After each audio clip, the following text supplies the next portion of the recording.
crash in San Jose is in the capable hands of CHP units who are trying to reopen the Yerba Buena Road off-ramp from northbound 101 in the wake of a two-car head-on crash. No indication as to when that will happen. We have a problem being reported on northbound 880 at Hagenberger Road. A crash involving a truck and a compact car. Both of those cars are on the right-hand shoulder. And southbound 101, just before McKee Road, we have a report of a car that was speeding and apparently spun out, slamming into a fence off of the right-hand shoulder, not blocking lanes.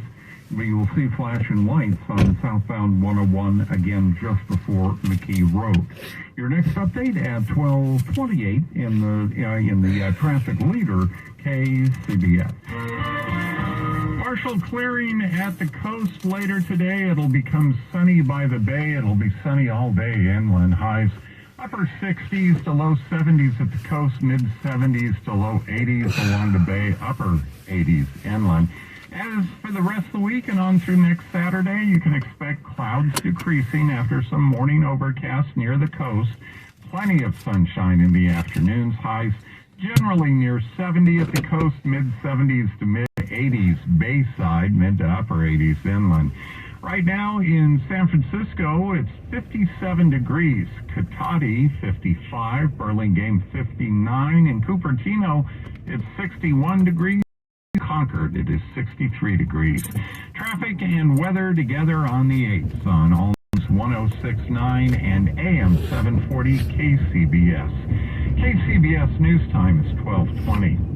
A Northern California man has been arrested on suspicion of threatening to kill police officers and Las Vegas-style mass shooting. The 37-year-old suspect was taken into custody by SWAT officers Sunday at a Super 8 motel in Chief after detectives obtained evidence of his plot. Police say that after his arrest, the man threatened to kill additional officers and their families, and he battered an officer with a table during the interview process. The man, who has not been named, is being held without bail at the Butte County Jail. Climate-related disasters like wildfires are having a negative impact on the mental health of kids. KCBS's Mike DeWald reports on how a pair of North Bay high school students are pushing for more support from Congress to alleviate the climate. Like so many in the North Bay, for these two Sonoma County students, their first experience with the climate crisis came with 2017's Tubbs Fire. Madigan Traversy says she evacuated in the dead of night with her family, their home later burning. I have anxiety, depression, and trauma following these fires, especially because they remain a risk in our county annually, and I've had to evacuate twice since losing my home. She says youth in other states are dealing with their own climate-related challenges. Giselle Perez says it's only getting worse. More youth will be directly affected by increasing rates through interruptions in school, disruptions in routine, separation from caregivers due to evacuations and displacement, and parental stress after a disaster. The students co-authored H.R. 975, which aims to increase Medicare and Medicaid reimbursements for mental health treatment, conduct community-wide vulnerability assessments, and support vulnerable school districts with funding. This resolution is based on emerging research demonstrating what many young people across the U.S. will tell you. We are anxious about the future. The bill has since been co-sponsored by North Bay Congressman Mike Thompson. Mike DeWald, KCBS. A new invention out of UCLA could change the game when it comes to your privacy during airport screenings. And as KCBS's Megan Goldsby reports, that's not all this new camera may be able to do. The creation is a camera that will only record certain things it comes across, being completely blind to the rest. For example, that PSA full body scan where you step on the footprints and put your arms up over your head. It would be wonderful if you could have a technology that could not reveal your body unless there's some abnormal feature, like, for example, a hidden weapon. UCLA professor Edouard Ozcan led the research and says their new technology can do that, meaning it's not picking up everyday items, like our bodies in that example, because even if the images from current cameras are encrypted, they still exist. But here, the information is never captured. In our designs, there are target objects that we create images of, And if the field of view of the camera does not have that, it doesn't actually record an image. It doesn't capture photons or light. Good for privacy, good for data storage, and battery size. The cameras, he says, simply don't need as much power or space. That's why you could also see them being put to work scanning containers that must be standardized for quality control, like pharmaceuticals, or being used as sensors for driverless cars. Megan Goldstein, KCBS.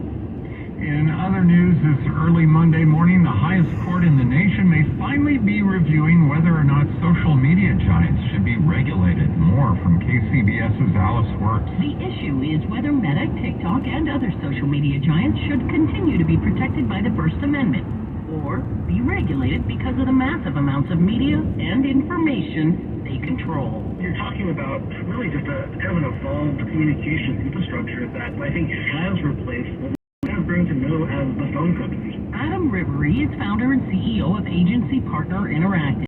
He says this case has a lot at stake for social media giants. Then there's this question of, well, is this really a company that does get to enjoy the First Amendment rights that most other private companies exercise? Or is this company acting as an extension of the government truly and not really kind of the same thing as your basic private company? Like, what's that line in the sand there? Lower courts haven't agreed, and that may be why it's getting the attention of the Supreme Court. The Fifth Circuit in Indiana and then the 11th Circuit. These are both appointed by President Trump, but they're also disagreeing with each other here. Alice Works, KCBS. This is the Bloomberg Money Minute. After a weekend spent licking its wounds from last week's sharp sell-off, we'll see today whether Wall Street can mount a recovery. All of the major averages fell more than 1.5% Friday, as traders worried that all the aggressive interest rate hikes from the Fed might tip the economy into a serious recession. Investors will be watching a pair of housing reports this week for signs that higher interest rates are slowing the market even more. July price figures from S&P on Tuesday expected to show a slowdown in year-over-year price gains, although forecasters still see a gain of 17.3%. A government report on August new home sales, meantime, expected to show a 2.2% decline. The head of the world's largest movie theater chain is joining the call that we all think about for a 4-day work week. Posting on Twitter, AMC CEO Adam Aron says it would be good for theaters if every weekend were a 3-day weekend. Denise Pellegrini, Bloomberg Radio. What do you have for us today, Charlotte? Charlotte is the little sister of the tooth fairy. Charlotte is the junk fairy. If you have stuff in your shed that you haven't used in the past 12 months, Yes? you're not storing stuff, you got junk. Turn your storage shed into a shed that you can use again. Give yourself some space and maneuver. Call 1-800-GOT-JUNK. We make junk disappear. All you have to do is point. Call 1-800-GOT-JUNK. Or visit 1-800-GOT-JUNK.com. The possibility of lung cancer can be pretty scary, especially if you're one of approximately 8 million current or former smokers at high risk. That's why SaveByTheScan.org wants you to know that now there's a breakthrough low-dose CT scan that can detect lung cancer early, and it only takes 60 seconds. You stop smoking, now start screening. For an easy quiz to see if you're eligible, visit SaveByTheScan.org. It could save your life. SaveByTheScan.org is brought to you by the American Lung Association's Lung Force Initiative and the Ad Council. 2 years of round-the-clock hand washing has left some people with hands as smooth as sandpaper. So we went on a mission to find formulas that would turn that sandpaper into silk. Here's 3 we'd like to give a hearty round of applause. Caudalie Hand and Nail Repairing Cream with sweet relief in a tube. Absorbent without being sticky, it transformed dry, crepey hands after one application. $1 for 2.5 ounces, we continued the hunt. Badger Balm Relief for hard-working hands soothed and healed our cracked cuticles, but it's a thick formula and requires some effort to get the job done. It's full of organic healing ingredients, so for $6.99, it's worth it. Eucerin Advanced Repair Hand Cream is drugstore darling with the Good Housekeeping seal of approval. Its claim to fame, testers found it increased skin moisturization by almost 50%. We approve. I'm Deborah Rodriguez for the Beauty Mark.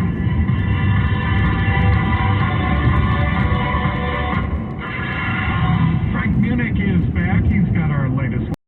Well, again, we continue to trace this problem in San Jose. It had been shut down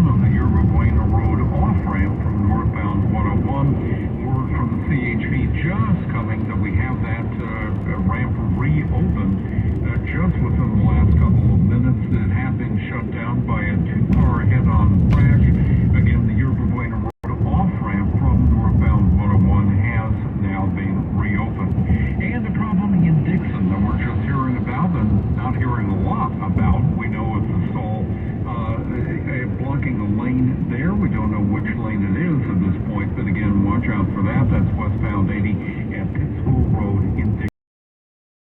1238 on the traffic leader KCBS. We'll see partial clearing at the coast later today after some overnight clouds and fog. It'll become sunny by the bay. It'll be sunny all day inland. Highs later today, upper 60s to low 70s at the coast, mid 70s to low 80s along the bay, upper 80s inland. Traffic and weather together on the 8th on All News 106.9 and AM 740 KCBS. My friends at Pacific Coast Termite have treated 50,000 commercial businesses and homes, including mine, and they can help you too. Joe Starkey here. For years, you've been hearing me talk about the great experience my family and I had with Pacific Coast Termite. Well, recently, I visited their Fremont headquarters to personally thank them for their excellent work. I was impressed with everything, from their professional, courteous operators answering the phones to the experienced technicians who were headed out on home inspections throughout the Bay Area. They are A+ rated by the Better Business Bureau. Pacific Coast Termite, South My Termite Road.